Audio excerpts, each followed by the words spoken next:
For more than 30 years, a monster lived among ordinary people. He went to church, he worked a normal job, he smiled at his neighbors. But behind that ordinary life, he was secretly one of the most terrifying serial killers in American history. He called himself BTK, bind, torture, kill. For decades, police believed they had uncovered every secret about the man known as Rader. But recently, investigators reopened old evidence, hidden files, forgotten cases, and disturbing clues that were ignored for years. Now new investigations are raising a chilling question. What if the BTK killer didn't tell the whole story? What if there are more victims that were never discovered? Tonight, we dive deep into the new files, new evidence, and the dark secrets that may change everything we thought we knew about BTK. Because sometimes, the scariest part of a serial killer story is what's still hidden. In the early 1970s, the city of Wichita, Kansas, looked like the kind of place people trusted. It was quiet, peaceful, the kind of city where neighbors knew each other's names, where children rode their bicycles through the streets until the sun went down. Families believed they were safe there. Nothing about Wichita suggested that it would soon become the center of one of the most terrifying criminal stories in American history. At the time, violent crime was not something people talked about often. Doors were sometimes left unlocked. Front porches had lights glowing late into the evening. And the biggest concerns most residents had were everyday things: work, school, and raising their families. But somewhere inside that quiet city, someone was watching. Someone who blended perfectly into the ordinary world around him. Someone who understood something deeply disturbing about human nature, that the most dangerous monsters often look exactly like everyone else. The first sign that something was terribly wrong came in January of 1974. It was a cold morning when police received a call that would change Wichita forever. Inside a modest family home, officers discovered a crime scene that immediately shocked even experienced investigators. 4 members of the same family had been murdered. The brutality of the crime was unlike anything the city had seen before. Detectives searched the home carefully, hoping to find clues about who could have done something so horrific. But the evidence raised more questions than answers. There were signs that the killer had spent time inside the house. The crime did not appear rushed. In fact, it seemed planned, carefully planned. Investigators realized something unsettling. Whoever committed this crime had likely been watching the family beforehand, studying their routines, learning their habits. It was not a random act of violence. It was something far more calculated and far more dangerous. As news of the murders spread, the entire city felt the shock. People struggled to understand how something so brutal could happen in a place they believed was safe. Neighbors gathered outside the house, speaking in quiet voices. Parents held their children closer. For the first time, many residents began locking their doors at night. But what no one knew yet was that the nightmare was only beginning. In the months that followed, Wichita tried to move forward. The police investigation continued, but leads were limited. Detectives interviewed dozens of people. They analyzed fingerprints. They searched for suspects, but nothing pointed clearly to a single individual. The killer had vanished without leaving an obvious trail. Then, months later, another crime occurred. This time the pattern began to emerge. Investigators noticed disturbing similarities between the cases. The planning, the control, the careful execution. It was becoming impossible to ignore the truth. Wichita was not dealing with a single tragic incident. They were dealing with a predator who moved quietly through the city, hiding behind a perfectly normal life. But what truly separated this killer from others was not just the crimes. It was what came next. Months after the murders, a letter appeared. It was sent to the media. Inside the message were details about the crimes, details that had never been released to the public. The author of the letter described the murders in chilling language. It was clear that whoever wrote the message knew exactly what had happened, because he had been there. But the most disturbing part of the letter was not the description of the crime. It was the tone. The writer didn't sound afraid. He didn't sound ashamed. Instead, he sounded proud, almost excited, as if the murders were something he wanted the world to notice. At the end of the letter, the writer introduced a name that would soon become one of the most feared labels in the history of true crime. BTK, 3 simple letters. But behind them were 3 horrifying words: bind, torture, kill. The author wanted the world to remember those words, and from that moment forward, they would. Police now understood that they were not only searching for a killer, they were searching for someone who wanted recognition, someone who wanted attention, someone who believed his crimes made him powerful. The city of Wichita suddenly realized something terrifying. The killer was still out there. He could be anywhere. Walking through a grocery store, sitting in a restaurant, working in an office, watching the news like everyone else. The thought that the killer might be hiding in plain sight created a new kind of fear. Because when a criminal looks like a monster, people know to stay away. But when a criminal looks normal, when he lives next door, when he smiles and waves like everyone else, then no one knows where the danger really is. And that uncertainty began to spread through Wichita like a shadow. Residents started checking their windows before going to bed. Some people installed new locks on their doors. Others began leaving porch lights on throughout the night. The sense of safety that once defined the city slowly disappeared. In its place grew a quiet, unsettling question. Who was BTK? And more importantly, when would he strike again? What the people of Wichita didn't know yet was that the man behind those terrifying letters was already living among them. Working, socializing, blending into everyday life so perfectly that no one suspected the truth. The man responsible for the growing fear inside the city would remain hidden for decades. His real identity would stay secret for more than 30 years. And during that time, the legend of BTK would grow darker and more terrifying with every passing year. Because the killer who introduced himself with those 3 chilling letters had only just begun his story, and the quiet city of Wichita was about to become the stage for one of the most disturbing serial killer cases in modern history. The hunt for BTK had officially begun. The killer, who watched everyone by the mid-1970s, something had changed in Wichita. The quiet city that once felt safe had begun to live under a shadow. People still went to work, children still went to school. Life continued as it always had. But now, there was a feeling that someone was watching somewhere in the city. The person who called himself BTK was still out there. And what investigators slowly began to understand was something deeply disturbing. The killer wasn't just committing crimes, he was studying people carefully, patiently, like a hunter. While police searched desperately for suspects, the man behind the crimes was quietly living his life among them. He drove through neighborhoods, walked the same streets as everyone else, visited the same grocery stores. Nothing about him stood out, and that was exactly what made him so dangerous. Because to his neighbors, he looked completely ordinary. But behind that ordinary life, a terrifying pattern was forming.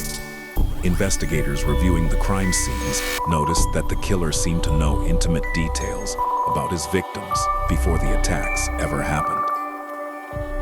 He knew when they were home. He knew when they were alone. He knew how to enter their houses without attracting attention. This wasn't random violence. This was surveillance. The killer had been watching his victims long before the crimes took place, sometimes for weeks, sometimes even months. He studied their routines like a scientist studying an experiment. When they left the house, when they returned, which doors they used, which windows were left unlocked. Every detail mattered, and when the moment was right, he would strike. The attacks followed a chilling pattern. The killer would enter the home quietly. Sometimes he pretended to be a stranger, asking for help. Other times he simply forced his way inside. Once inside, he took complete control of the situation. He restrained his victims, and then he carried out the horrifying acts that would later define the meaning of those three letters he chose for himself: bind, torture, kill. For the victims' families and the people of Wichita, the crimes felt unimaginable. But for the killer, they were something else entirely. They were a fantasy, something he had thought about long before the moment arrived. Investigators later discovered that the killer even had a disturbing name for the victims he targeted. He called them his projects. Each project was something he planned carefully, something he imagined long before it happened. And when he finally carried out the crime, he believed he had completed his work. But the murders alone were not enough for him. What made BTK different from many other serial killers was his need for recognition. He wanted people to know what he had done. He wanted the city to fear him. And most of all, he wanted the police to chase him. Months after some of the murders, strange messages began appearing in public places. Hidden notes, letters sent to newspapers, packages left for investigators. Each message contained disturbing clues. Sometimes there were drawings, sometimes codes, sometimes detailed descriptions of the crimes themselves. The letters were written in a strange, almost casual tone, as if the writer were simply describing an everyday event. But hidden within those words were terrifying details that only the killer could know. The man behind the messages clearly wanted attention. He wanted the world to recognize the name he had created: BTK. For investigators, the letters were both helpful and horrifying. On one hand, they confirmed that the killer was still active. On the other hand, they showed that he enjoyed the game. Each message was like a challenge, a way of saying, "I'm still here." Police departments worked around the clock trying to track down the writer. Handwriting experts analyzed the letters. Forensic specialists examined every piece of paper and ink. Detectives followed hundreds of tips, but every path seemed to end in the same frustrating place: nowhere. The killer remained invisible. Meanwhile, the people of Wichita continued living with the growing fear. Every time the phone rang late at night, every time someone heard a noise outside, there was always the same terrifying thought: could BTK be nearby? Could the killer be watching again? Parents began warning their children about strangers. Some families installed new locks and alarms. Others began keeping lights on throughout the night. But even those precautions couldn't erase the most disturbing fact of all. BTK didn't look like a monster. He looked like everyone else, and that meant he could be anywhere. What no one realized at the time was just how close the killer truly was. Because while investigators searched for a mysterious criminal, the man behind BTK was quietly building a normal life. He had a family, a steady job, a reputation as someone responsible and trustworthy. To his co-workers and neighbors, he appeared polite and friendly. The kind of person people trusted. The kind of person no one would ever suspect. And that was exactly how he wanted it. The double life allowed him to hide in plain sight. During the day, he blended into ordinary society, but in the dark corners of his mind, the fantasies continued to grow. The letters, the crimes, the attention, they were all part of the same twisted desire, a desire to feel powerful, a desire to control, and for years, that desire kept the city of Wichita living in fear. But even the most careful criminals eventually make mistakes, and the man who believed he was smarter than the police would one day make a decision that changed everything. A decision that would finally expose the truth behind the name BTK. But that moment was still many years away. For now, the killer continued watching, waiting, and planning. And the quiet city of Wichita had no idea that the man responsible for its darkest nightmare was still walking among them. Almost confused, but when detectives confronted him with the evidence, something changed. The man who had hidden behind a normal life for decades finally admitted the truth. Rader was BTK. The shocking revelation spread across the country within hours. News reports flooded television screens. The quiet church leader, the family man, the neighbor everyone trusted, was actually one of the most infamous serial killers in American history. For the people of Wichita, the discovery was almost impossible to process. Many residents had interacted with Rader over the years. Some had spoken with him at community meetings. Others had seen him in church. No one imagined that the man standing beside them could secretly be responsible for such horrifying crimes. But the evidence left no doubt. The monster who had haunted the city for decades had been hiding in plain sight. And now, after more than 30 years of mystery, the truth was finally revealed. The name BTK would never again be just a legend, because the man behind it had finally been unmasked. And what investigators would soon hear from his own confession would prove even more chilling than anyone had imagined. The chilling confession. After more than 30 years of mystery, the man behind the name BTK was finally sitting inside an interrogation room. The moment investigators had been waiting for had arrived. Across the table sat Dennis Rader, a man who for decades had hidden behind the appearance of an ordinary life. At first, the room was quiet. Detectives carefully presented the evidence they had gathered: the floppy disk, the digital trail, the DNA connections. For a moment, Rader seemed calm, but when investigators began asking direct questions about the murders, something changed. The man who had once hidden behind anonymous letters began to speak openly. And what detectives heard was deeply disturbing. Rader did not deny the crimes. Instead, he began explaining them, slowly, methodically, almost as if he were describing a routine task. He told investigators how the idea for the killings had lived in his mind for years. He described the fantasies that drove him, the careful planning, the surveillance, the way he watched his victims long before he attacked. For detectives sitting in that room, it quickly became clear that Rader saw the murders differently than everyone else. To him, they were not acts of horror. They were achievements. He even used the same disturbing word he had used years earlier in his letters: projects. Each victim had been a project to him, something he planned, studied, and eventually carried out. The calmness in his voice made the confession even more chilling. There was no panic, no regret, only explanation. Investigators listened as Rader described how he chose victims based on opportunity and vulnerability. He spoke about entering homes quietly, surprising people who had no idea what was about to happen. He described binding them, controlling them, and then carrying out the acts that defined the meaning behind the name he had given himself: bind, torture, kill. The confession continued for hours, and with each new detail, the reality of the case became even darker. But the interrogation room was only the beginning. Soon, the entire world would hear the story directly from Rader himself. In June 2005, the courtroom in Wichita filled with journalists, investigators, and the families of the victims. Everyone wanted to witness the moment when the man known as BTK finally faced justice. The atmosphere inside the courtroom was heavy with emotion. For the families of the victims, this was the first time they would hear the killer describe what had happened to their loved ones. When Rader entered the courtroom, he looked nothing like the monster many people had imagined. He wore ordinary clothes.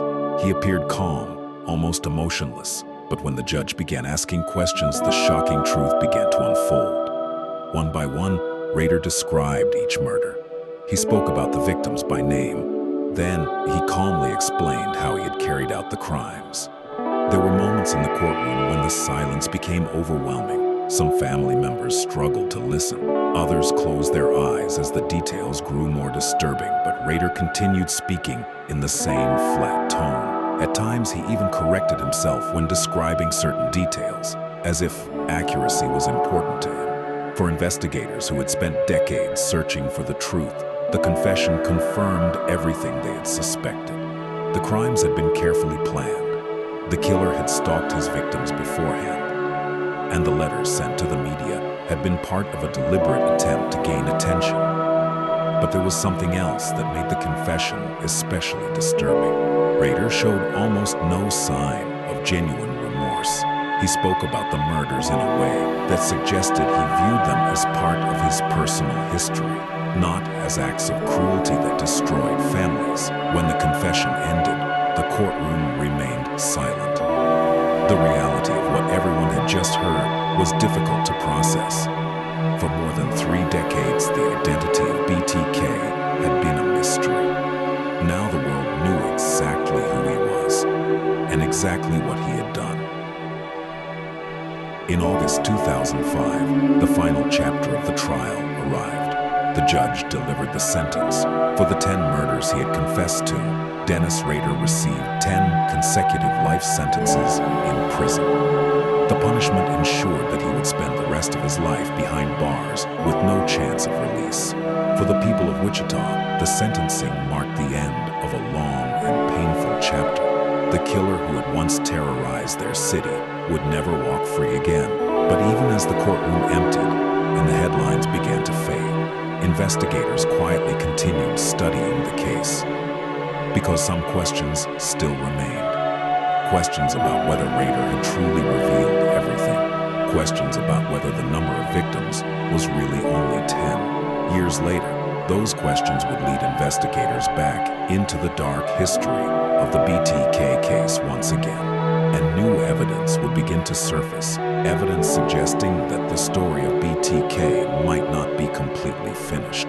Because sometimes, even after a killer is caught, the full truth takes decades to uncover.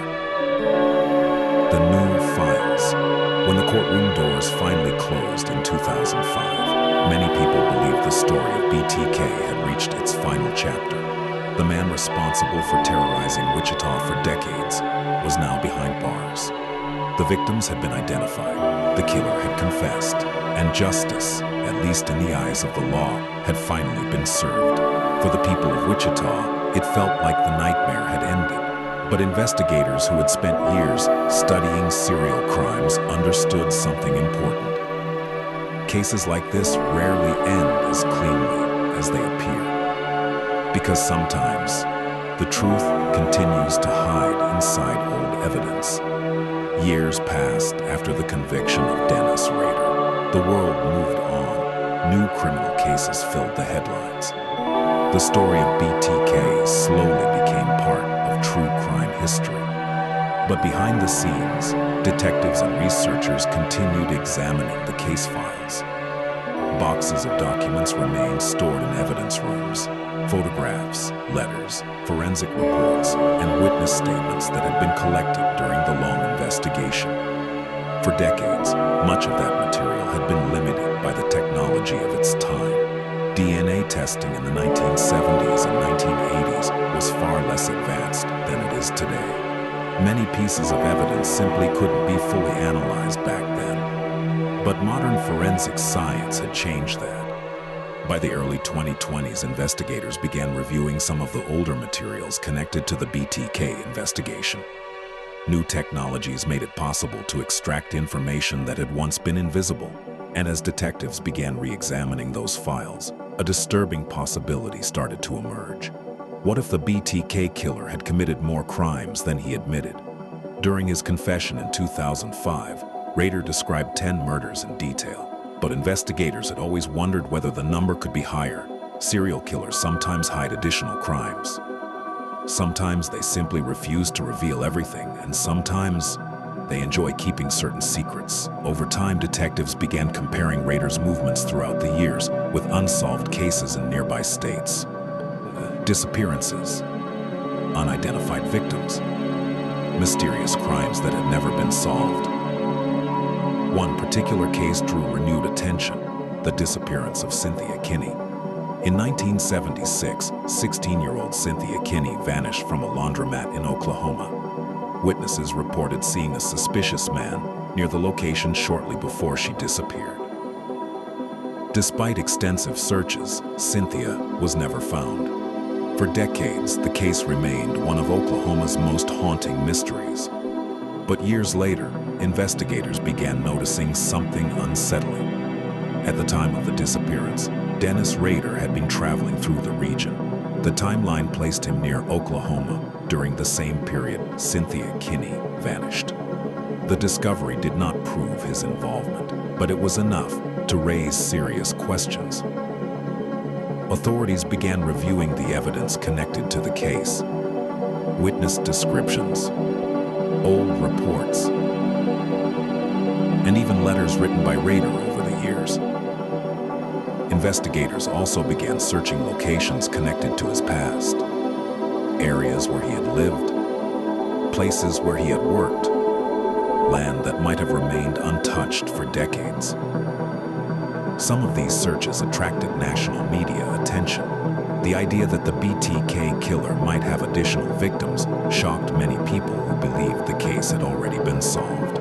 But for investigators, the goal was simple: find the truth, even if that truth had remained hidden for nearly half a century. Meanwhile, Dennis Rader continued living inside a Kansas prison. The man who once demanded attention from the media now spent most of his days alone. Occasionally, he wrote letters, sometimes to journalists, sometimes to people interested in the history of the case. In some of those communications, Rader hinted at secrets he had never fully revealed. He spoke vaguely about other fantasies, other plans, and investigators could never be completely certain whether those statements were real confessions or simply attempts to create more attention. Because even behind prison walls, the psychology of a serial killer rarely changes. The desire for control, the desire for recognition, those motivations often remain. Today, authorities continue reviewing the evidence connected to the BTK investigation. New forensic tools are being used to analyze materials that were once considered useless. DNA technology continues to evolve. Digital databases allow investigators to compare evidence across states and decades.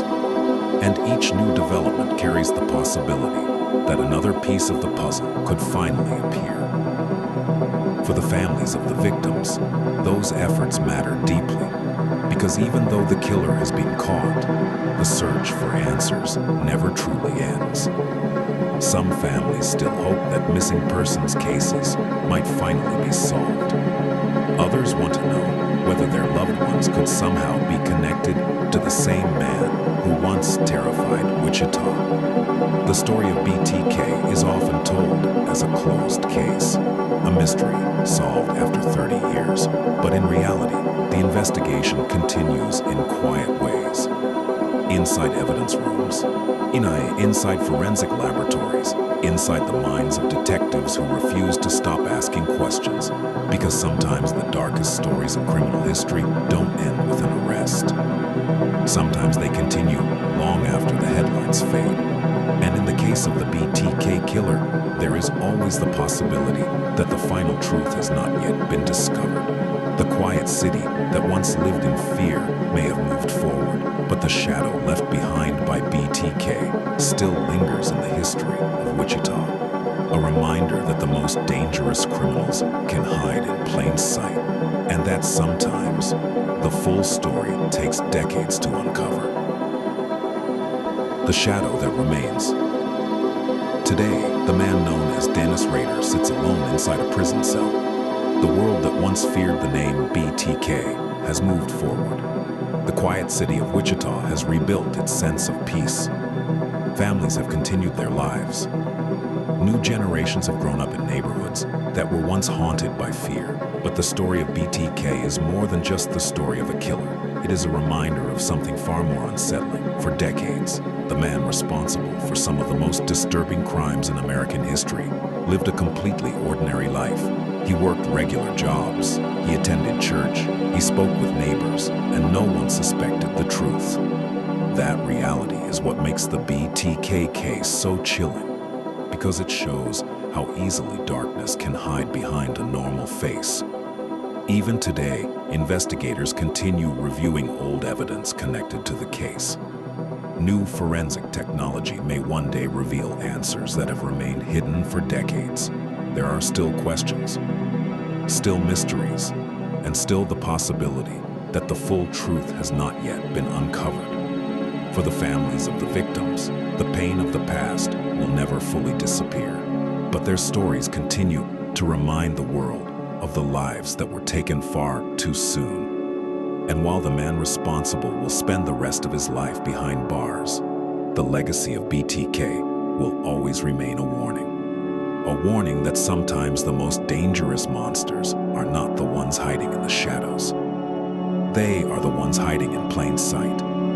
And that is the chilling truth behind the name.